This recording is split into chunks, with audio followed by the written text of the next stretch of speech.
Good afternoon.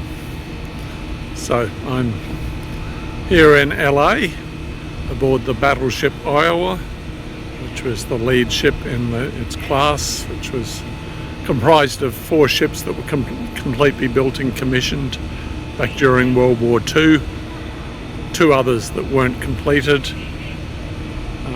Now I'm forgetting which ship. The bow from one of them ended up on, or the ships that weren't completed ended up on the front of one of the others. I have in my head that it is the Iowa, but I could be wrong on that.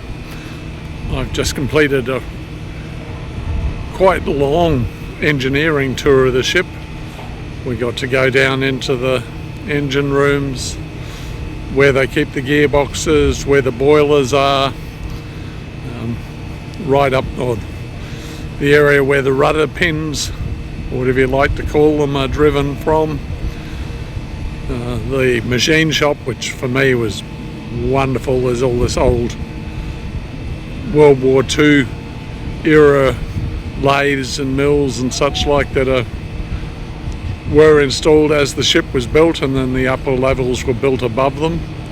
Still there and still in use, in beautiful looking condition. We were way up near the bow, looking at where chains and stuff are driven, the anchor chains and stuff are powered from. So an amazing tour. It was, I think, $50 US on top of the admission fee to do it, but it took 3 or 4 hours around it. It's supposed to be a 2-hour tour, and only 3 of us from the general public on the tour, plus one guy leading us, Don, who was, I believe, served on the ship, loves his topic, has a lot of fun, may get himself in trouble at times by going places he shouldn't, but maybe that's to keep us entertained. But it was great. So I've got a little bit of time left before they close. I'll try and do a bit more exploring, having a look around. Just back behind me there's a helicopter, and above it you can see the part of the 3 aft 16-inch guns. There's a heap of other weaponry on board, as you would expect on a battleship.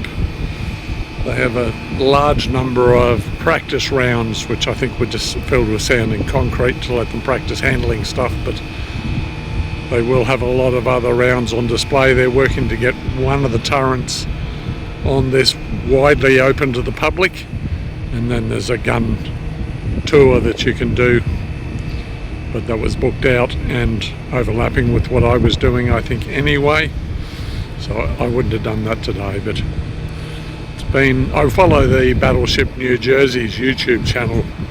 Ryan Szymanski, the curator there, does a fantastic job exploring parts of the ship, talking about artifacts they find on board. I don't know what it's like here, and I didn't have that discussion, but on New Jersey they're still unearthing paperwork and bits of equipment and stuff and other artifacts tucked in odd places. These things were recommissioned multiple times after World War II.